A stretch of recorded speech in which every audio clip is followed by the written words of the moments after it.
Morning, guys. Hope all y'all doing well. Trying to think of a topic to go into, and I think I've got one. I realized I haven't talked too much about healing um, as it relates and pertains to empaths and growing up in cult society and things like that. And so I figured I'd go into it and maybe go into some of the steps that I had to take. Right, you've already heard me talking about this looking in process, going in and experiencing your memories that you've forgotten, and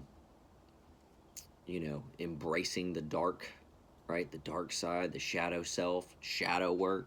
I'm sure you've heard other people call it that. And so I want to go into some of the specifics of that. I've already went into meditation. I've already given some meditation examples that can help you.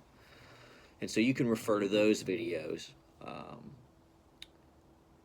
But I will go into one point that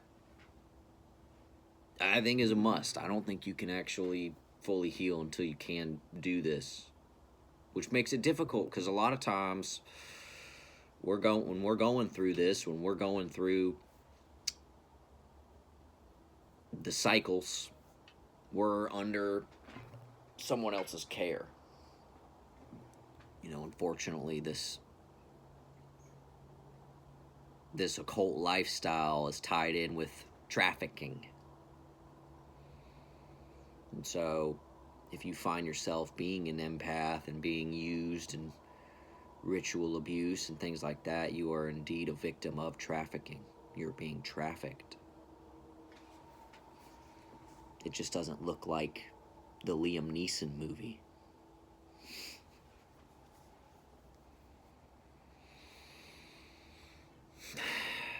But eventually, if you stay alive, you'll grow old enough to move away.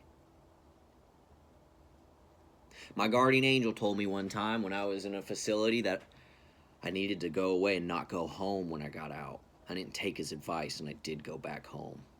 And I went right back through the wheel.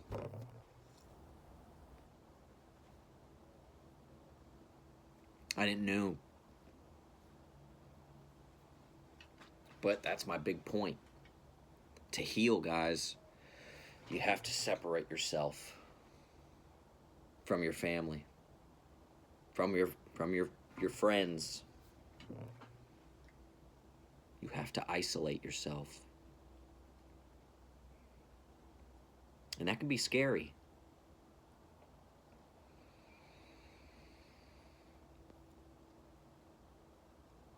We like to be around people. It's human nature. And empaths do like to be around people, believe that or not.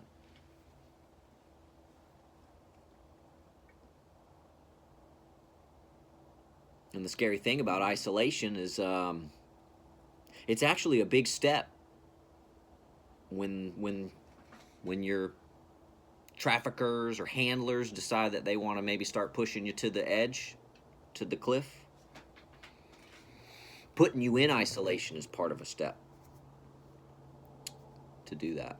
Yeah, so you have to embrace the danger. But the thing is God strengthens you in isolation. At that point in the process, it could go two ways. It can either go the way of the empath, and the empath awakens and heals, or it can go the way of the black occultists who are trafficking the empath, and the empath loses it and jumps.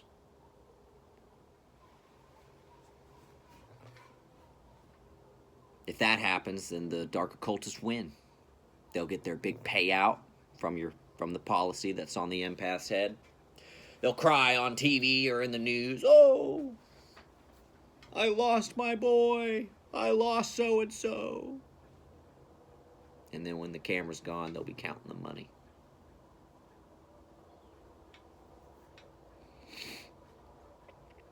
No, we have to isolate. We have to separate ourselves from the vampires that we are surrounded by.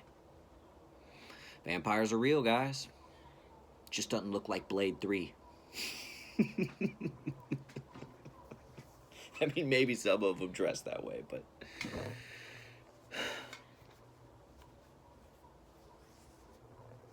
Yeah, narcissism. When you grow up in a narcissistic family, you are surrounded by vampires. Vampirism is narcissism. Yep. And chances are, you're not that autistic. You're just an empath. Yeah, guys, that's another one. Another one I'm going to shatter for you. Most of these autism cases are just empath. They're just sensitive people. That some nasty crew has been able to trick a bunch of people into classifying them as mentally unstable, so that they can have more rights and power over them. Creates a really good dynamic when you're trafficking people, doesn't it?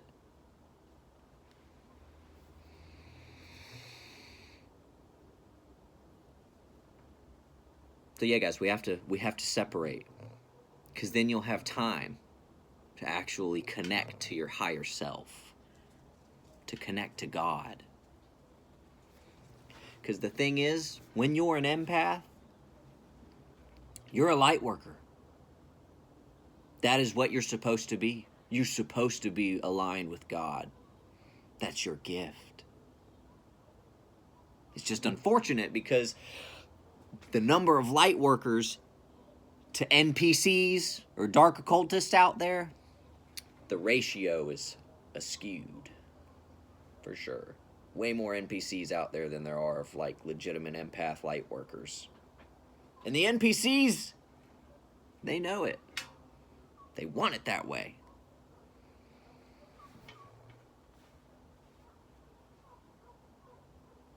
I had to. It was hard, guys. I'm not going to lie. I trusted my family. I mean, after all, I thought, why would my folks want to hurt me? But I realized when I did separate myself, when I truly went no contact, I started to feel a lot better. I started to feel better about myself. My memories started coming back.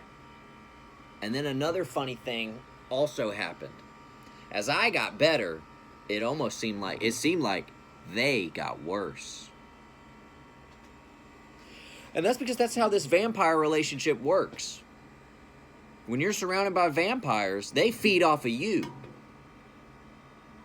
And when you separate yourself, move away, and do better, they get worse because the magic was coming from you the whole time. Kind of like when you see these bands break up, or like the lead singer dies or something like that, and then they keep going, and the songs don't hit the same no more, and all they do is really just kind of keep playing the same old hits that the old singer was writing with them. They just become a glorified cover band at that point. Yeah. Tells you where the magic was really coming from.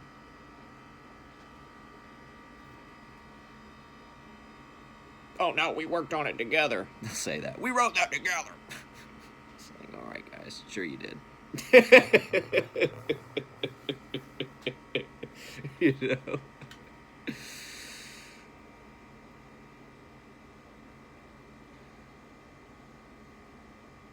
We must isolate. There's a time to come back. I came back.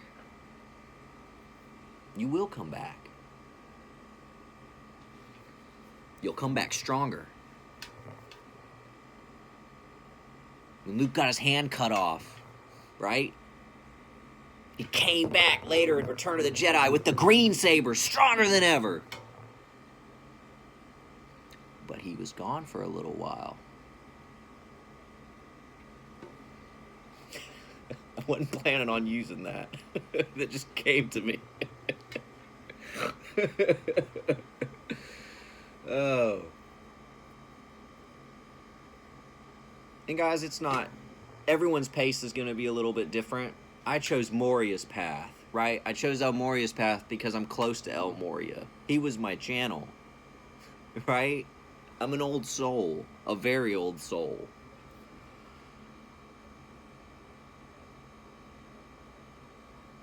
My grandfather even thought that I could have been a reincarnation of him when he prophesied over me. And so I chose his path. But you don't have to choose El Moria's path. You could choose others. El Moria's path is just the quickest path. It's the hardest path.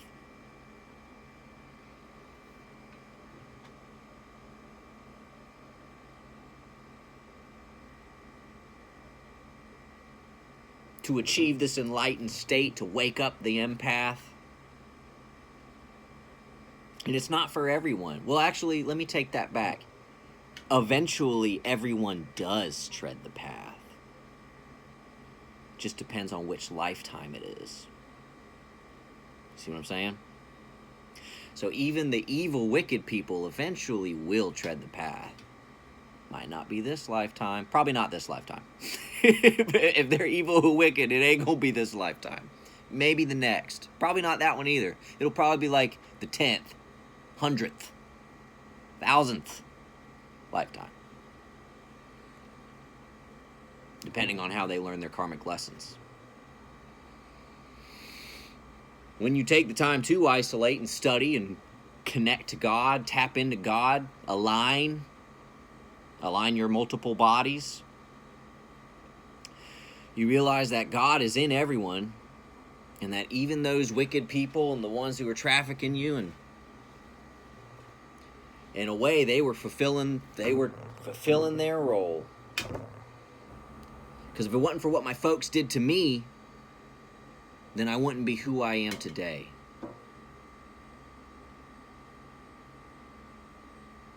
I know that's I'll be the first to honestly admit it's a up and down. Like a mixed emotional kind of thing. Love it, hate it. Right? I love that I found out about this gift. That I tapped into it. Almost as if like going back to my childhood, right? But it hurts to find out how it happened. And what I had to go through. Shamanhood's intense. There's a book that I read called Shamanic Voices.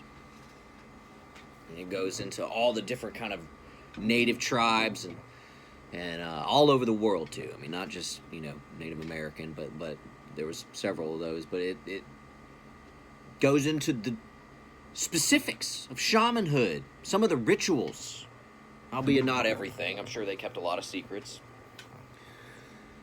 But they're intense. Life or death.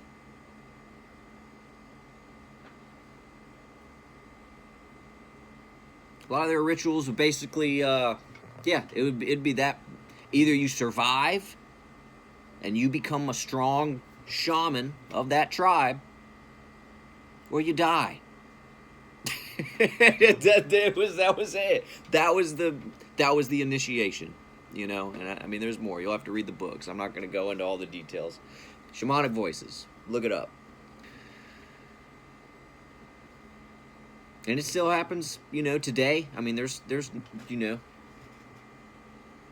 tribes all over the world that are still practicing similar practices, and even the more modern and advanced people groups have their own version of shamans. So yeah, in a way, I am grateful for my abusers, my traffickers, my enemies.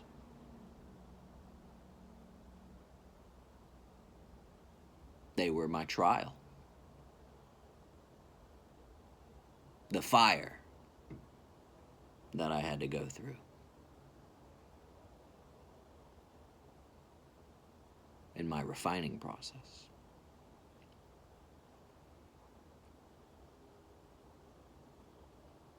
But guys, it's good. It is. Stick with it. If you're a young one and you see this video and you're like, man, some of the things he's talking about, I am experiencing that. Stay alive. Don't give in. Don't give them what they want. It gets better for you later. I already went into a lesson and said if you had to choose between paying off your karmic debt in childhood or waiting till you're an adult, you'd rather go ahead and do it in childhood.